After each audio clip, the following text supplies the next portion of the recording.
혹시 이터널 블루라고 들어보셨나요?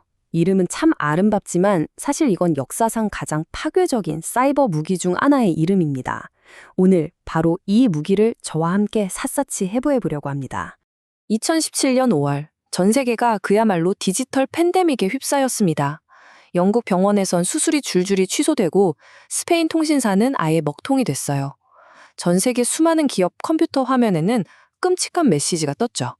네, 바로 랜섬웨어였습니다. 이 모든 대혼란의 배후에 바로 이터널 블루가 있었던 겁니다. 자, 이게 바로 오늘 우리가 풀어야 할 가장 큰 질문입니다. 아니, 도대체 어떻게 눈에 보이지도 않는 코드 몇 줄이 전 세계를 멈춰 세울 수 있었을까요? 지금부터 그 보이지 않는 범인을 잡는 추적을 함께 시작해 보시죠. 그럼 사건의 중심으로 한번 들어가 보겠습니다. 이 모든 일을 가능하게 했던 그 무기, 바로 이터널 블루입니다. 이건 그냥 흔한 바이러스 같은 게 아니었어요. 아주 정교하게 목적을 가지고 설계된 일종의 디지털 무기였죠. 그러니까 이 이터널 블루는요, 딱 한 가지 약점을 파고든 게 아니에요. 마치 작은 톱니바퀴 여러 개가 착착 맞물려서 거대한 기계를 돌리는 것처럼 아주 작은 버그 여러 개를 정말 정교하게 엮어서 만들었거든요. 주된 공격 목표는 윈도우 시스템의 아주 오래된 통신 방식인 SMB V1이었는데요. 이 작은 구멍 하나가 전 세계적인 재앙으로 이어진 거죠. 정말이지 이 사건 하나로 현대 사이버 공격의 역사가 완전히 새로 쓰였다고 해도 과언이 아닐 겁니다. 자, 이제부터가 정말 흥미로운 부분입니다. 아니, 도대체 이렇게 강력한 무기는 어떻게 만들어진 걸까요? 지금부터 이 이터널 블루를 세 개의 핵심 부품으로 딱딱 나눠서 그 속을 한번 들여다보겠습니다. 공격자들이 찾아낸 건요, 사실 하나하나 뜯어보면 이게 다야? 싶을 정도로 사소해 보이는 세 개의 작은 결함이었어요. 그런데 말이죠, 이 세 개를 정말 기가 막히게 연결해서 누구도 상상 못했던 파괴적인 공격 체인을 만들어낸 겁니다. 모든 문제의 시작은요, 아주 사소한 착각에서 시작돼요. 컴퓨터가 데이터 종류를 순간 헷갈려서 크기를 잘못 계산해버리는 거죠. 이걸 전문 용어로는 타입 혼동이라고 부릅니다. 이게 비유하자면 요리사가 레시피를 잘못 보고 소금을 한 꼬집만 넣어야 하는데 한 국자를 퍼붓는 거랑 비슷해요.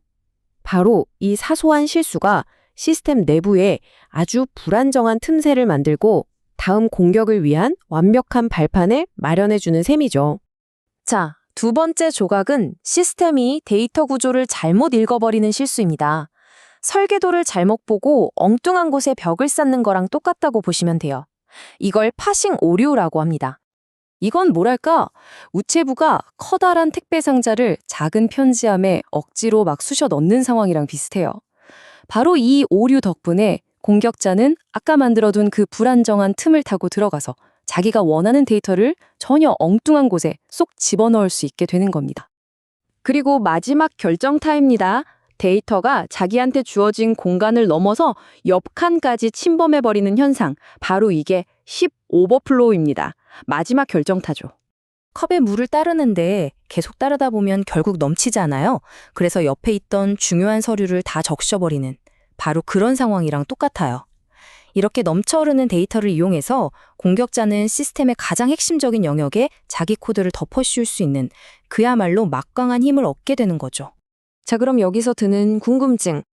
이 별것 아닌 것 같은 세 개의 버그가 어떻게 하나의 완벽한 치명적인 공격 공식으로 탄생했을까요? 바로 이 지점이 이터널 블루의 천재성이자 악랄함이 담긴 핵심입니다. 이걸 바로 버그 체이닝이라고 불러요. 최신 공격 기법이죠. 하나의 엄청난 만능 열쇠를 참는 게 아니라 그냥 평범한 열쇠 여러 개를 순서에 맞게 착착 사용해서 그 어떤 단단한 문이라도 열어버리는 것과 같은 원리입니다. 공격은 크게 두 단계로 진행됩니다.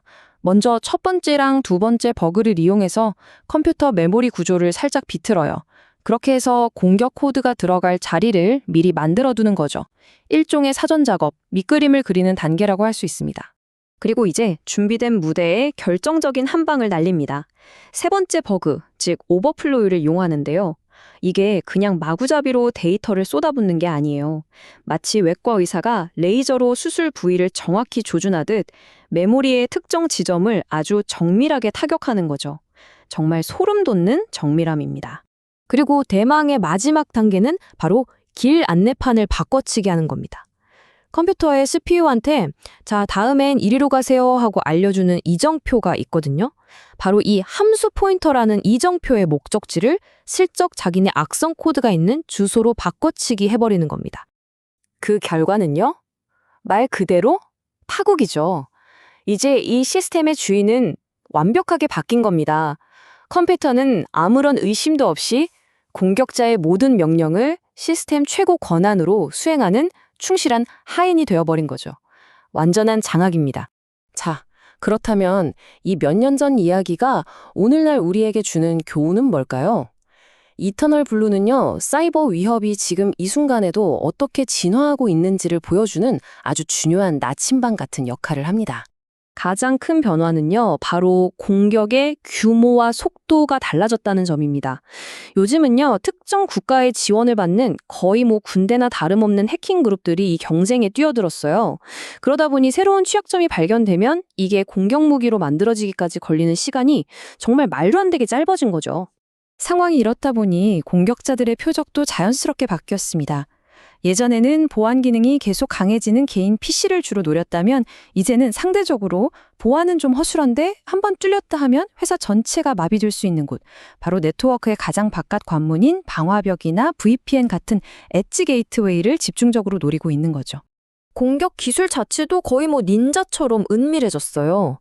예를 들면 아예 파일 흔적을 남기지 않으려고 하드디스크가 아니라 컴퓨터의 임시 기억 장치, 그러니까 램에서만 잠깐 활동하고 사라지는 파일 리스 공격이 대표적이고요.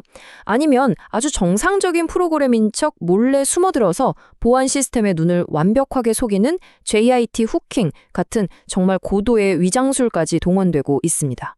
결국 이 모든 상황은 우리에게 한 가지 사실을 다시금 깨닫게 해줍니다. 바로 사이버 보안 분야의 이 싸움은 정말 끝이 없는 군비 경쟁과도 같다는 거죠. 생각해보면 우리는 아주 오래전에 만들어진 어쩌면 수백만, 수천만 줄에 달하는 낡은 코드 위에 지금의 디지털 세상을 아슬아슬하게 쌓아 올린 셈입니다. 우리가 매일같이 발딛고 서 있는 이 디지털 세상, 과연 그 기반은 얼마나 튼튼한 걸까요? 어쩌면 과거의 유산이 우리의 발목을 잡는 날이 오지 않을까요? 이 질문을 여러분께 던지면서 오늘 이야기를 마무리할까 합니다.